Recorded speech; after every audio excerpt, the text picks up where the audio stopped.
नमस्कार, आप देख रहे हैं सूचना दर्पण न्यूज। तो आइए इस खास प्रोग्राम में खास मुलाकात के साथ हम आपको गांव शहर से लेकर हर क्षेत्र की समस्याओं, वहां के विकास कार्यों को लेकर अपडेट रखते हैं।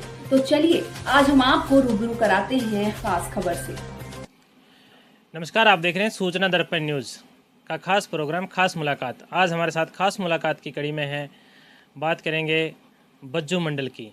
तो भारतीय जनता पार्टी ने अब की बार मंडल अध्यक्ष के रूप में चुने हैं श्रीमान सुभाष जी जानी को।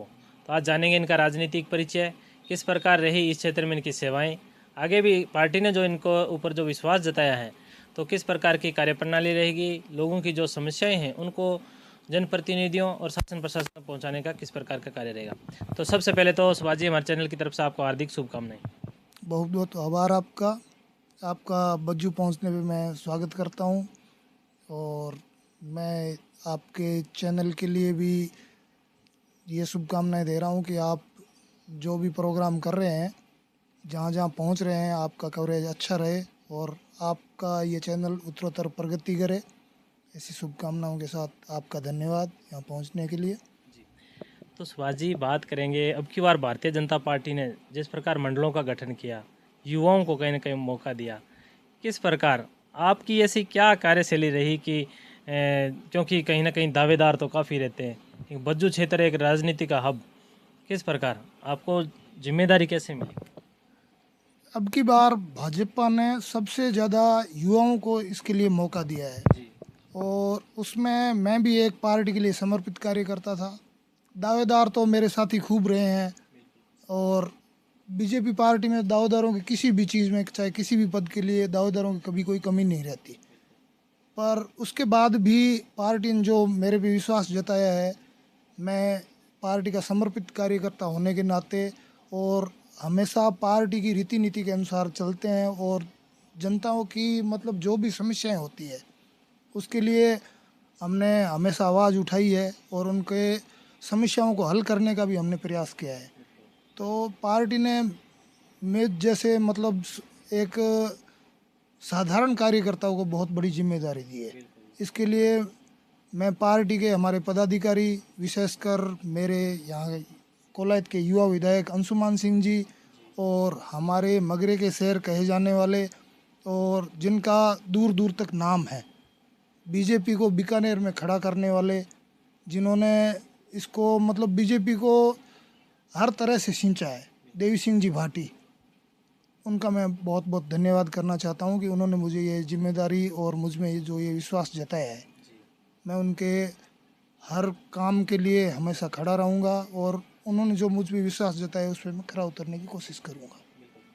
तो सर, बात करेंगे कहीं ना कहीं राजनीति में जब उतरते हैं तो कहीं ना कहीं राजनीतिक परिचय, क्या पृष्ठभूमि रही आपकी पारिवारिक?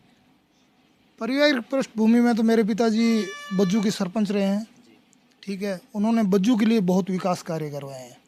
आप बज्जू में जहाँ कहीं भी देखोगे तो सरकारी जो बिल्डिंग बनी हुई है, जैसे हॉस्पिटल है, स्कूल है, उनके लिए उन्होंने बहुत काम किया है। उसमें मैं ये मेरी ज़ुबान से ना कह के आप यदि यहाँ पूछोगे तो हर तरफ उनका नाम मिलेगा। उन्होंने विकास के लिए खूब कार्य किए हैं। तो बात करेंगे जिस प्रकार अभी नई कार्यकारिणी का गठन हुआ है, कैसी कार्यशैली रहेगी, कार्यकर्ताओं को जोड़ने के प्रयास और जिस प्रकार एक नई ऊर्जा का संचार किस प्रकार रहेगा? देखो, पार्टी ने हमें युवाओं को जो मौका दिया है उसमें आज के दिन में मतलब बीजेपी भी युवाओं को ज़्यादा मौका दे रही है और जिस हिसाब से अभी पार्टी ने मुझे मौका दिया है उसमें मैं मेरे जो युवा साथी है उन सभी को साथ लेके चलूँगा और हमारे यहाँ एरिया में जो भी बिजली की, पानी की, चिकित्सा और शिक्षा की जो मुख्य समस्याएं हैं, उन समस्याओं के लिए हम सभी प्रयास करके और उन समस्याओं को निराकरण करेंगे उनका। तो उससे क्या है कि यहाँ जो हमारा क्षेत्र है वो हर तरफ विकसित रहेगा और हमारे नेताओं का हमारे ऊपर जो आशीर्वाद रहेगा उससे ये सारी समस्याएं हल भी हो जाएगी। तो जिस प्रकार आप बात करें, अब की बार आपके कड़ी से कड़ी जुड़ी हुई है, कहीं ना कहीं बात करेंगे जो आपके मंडल के अंदर जो ग्राम पंचायतें आती हैं, क्योंकि काफ़ी बड़ा क्षेत्र है, तो क्या विकास, किस प्रकार डेवलपमेंट किस नज़र से देखते हैं? देखो, कड़ी की कड़ी जो जुड़ी हुई है उसमें हमारे विधायक, सांसद और बज्जू पंचायत समिति है उपखंड क्षेत्र में हमारे सरपंच भी हमारी पार्टी के सबसे ज़्यादा है। तो हर लेवल पे हम विकास करने की जो सभी मिलके हम विकास कार्य करेंगे तो उसमें विकास की गंगा क्षेत्र में ज़रूर बहेगी। और इसके लिए विशेष रूप से हमारे विधायक महोदय हमारी एक आवाज़ को ही उस कार्य को पूर्ण करने की कोशिश करते हैं जो हम लेके जाते हैं। और ऐसा हमने अभी हमारे 2 साल भी नहीं हुए, युवा विधायक है हमारे लिए, मतलब वो यूथ आइकॉन भी है और सबसे कम उम्र के विधायक भी है। तो उन्होंने क्या है, युवाओं की किसी भी समस्या के लिए हमेशा वो तत्पर रहते हैं और उसको कोई भी समस्या लेके जाओ उसको हल करने का जल्दी से जल्दी प्रयास करते हैं। और ऐसा अभी आपको कोलाय क्षेत्र में देखने पे आप जैसे भी लोगों से पूछोगे तो उसमें ये है कि जनता की जो समस्या हैं वो उनका हल बहुत जल्दी हो रहा है। और उसके लिए हम आभारी भी है हमारे विधायक महोदय का कि हमारा इतना ख्याल रखते हैं वो। तो बात करेंगे जिस प्रकार आपने बताया कि बज्जू की जो क्षेत्र की जनता है कहीं ना कहीं उनकी जो भी समस्याएं हैं लगातार आपने कहा कि जिस प्रकार उनका समाधान हो रहा है। बात करेंगे आप मंडल अध्यक्ष के रूप में हैं, बज्जू के लिए ऐसी क्या सौगात अपनी सरकार से आपकी मांग रहेगी कि बज्जू में अगर ये डेवलपमेंट हो तो एक अलग विकास की दर देखी जाए? देखिए, चिकित्सा के क्षेत्र में हमने जैसे मांग रखी उसमें हमारे विधायक महोदय ने जो हमारी CSC थी, सामुदायिक स्वास्थ्य केंद्र को उप जिला अस्पताल में क्रमांकित करवा दिया है। और जिसकी ज़मीन और उसके भवन के लिए वो जल्दी बजट का मतलब व्यवस्था कर देंगे। और उसके बाद शिक्षा है तो उसमें हमारे जैसे कॉलेजी शिक्षा है उसमें जब शुरू में वो विधायक बने तो उसमें काफ़ी समस्याएं आ रही थी। हमने जैसे ही उनको किसी चीज़ के लिए कहा, किसी भी फंड के लिए कहा, वो हमारे लिए हमेशा तत्पर रह के शिक्षा के क्षेत्र में भी उन्होंने ये किया है। अब बिजली के क्षेत्र में जैसे हमारे यहाँ पूर्व विधायक थे वो हमारे ऊर्जा मंत्री भी रहे थे, परंतु उनका जो मंत्री का कार्यकाल है उसके अलावा हमारे विधायक का आप देखोगे तो जगह जगह GSS बिजली की समस्या से निजात दिलाने के लिए, मतलब जितने भी GSS आपको स्वीकृत किया आप लिस्ट देखोगे तो उसमें आपको पता चलेगा कि मंत्री से ज़्यादा काम एक विधायक ने किया है। दूसरी बात, यातायात आवागमन के लिए जैसे सड़क है तो हर गांव को एक दूसरे गांव को सड़क से जोड़ना, उस काम में भी विधायक जी ने कोई कमी नहीं छोड़ी है। पानी और बिजली की समस्या में अभी आप क्षेत्र में घूमोगे तो आपको ये पता चलेगा कि बिजली में जो RDSS की योजना है उसमें हर डाणी और हर गांव में और जितने भी मतलब आबादी क्षेत्र है, चाहे कहीं पे भी जहां बिजली का कनेक्शन नहीं हो रखा है, तो इस RDSS योजना से वो बिजली से जोड़ने का प्रयास भी कर रहे हैं। और उसके बाद सड़क का हो गया, पानी के लिए भी उन्होंने हर संभव, जैसे हमारे बज्जू में पानी की समस्या थी उसके लिए भी नई लाइनें स्वीकृत करवा के, और एक जो केंद्र की योजना है वो भी चल रही थी तो उसमें भी पानी की जो समस्या है उसके लिए उन्होंने खूब कनेक्शन करवाए हैं।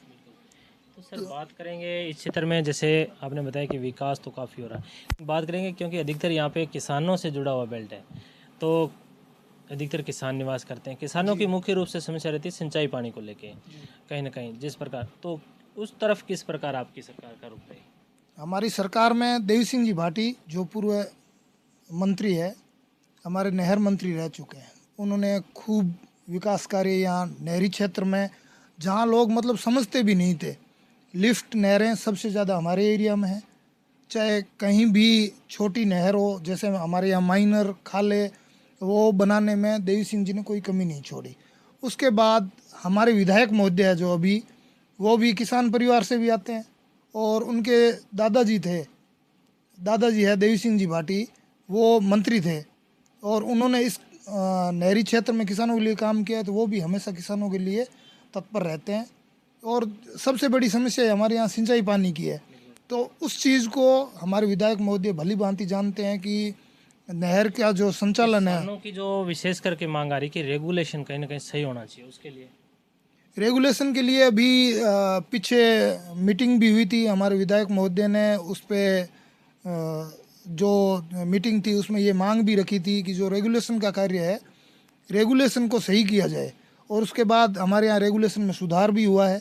हमने भी विधायक महोदय से मांग रखी थी कि हमारे किसान भाइयों की ये समस्याएं हैं तो उन्होंने हमारी बात को सुना और उनको उच्च अधिकारियों तक पहुंचाया, सरकार तक हमारी मांग को पहुंचाया। उसके बाद नहर संचालन की जो रेगुलेशन है वो भी अच्छी तरीके से हुआ है। तो सुभाष जी, अभी नवरात्रा प्रारंभ है, दशहरा आने वाला है, दीपावली के शुभ अवसर पर आपके क्षेत्रवासियों को और देशवासियों के लिए क्या संदेश रहेगा? मैं सभी देशवासियों और मेरे क्षेत्रवासियों को नवरात्रि और विजयदशमी, आगे आने वाली दीपावली की हार्दिक शुभकामनाएं देता हूं। और हमारा क्षेत्र खुशहाल हो, हमारा किसान, हमारे युवा साथी और जो क्षेत्र की जनता है वो हमेशा खुशहाल रहे, उनकी खुशहाली की कामना करता हूं। और आपके चैनल के माध्यम से उनको इन सभी त्योहारों की बधाई संदेश देना चाहता हूं। तो ये थे हमारे साथ सुभाष जी जानी, वर्तमान मंडल अध्यक्ष, जिन्होंने बताया कि इस क्षेत्र में लगातार जो विकास कार्य हैं उनकी तरफ इनका ध्यान है। तो कहीं ना कहीं शासन प्रशासन ने अब की बार इनकी जो डबल इंजन की सरकार है तो इस क्षेत्र में अधिक से अधिक विकास कार्य करवाने का इनका प्रयास रहेगा। सर, हमारे चैनल में 10 मिनट टाइम देने के लिए बहुत बहुत धन्यवाद। धन्यवाद आपका, आभार। तक के लिए इतना ही। हम आपको गांव शहर से लेकर हर क्षेत्र की समस्याओं और वहां के विकास कार्यों को लेकर रखेंगे अपडेट। तो देखते रहिए सूचना दर्पण न्यूज और हमारी वीडियोस को लाइक, शेयर व चैनल को सब्सक्राइब जरूर करें।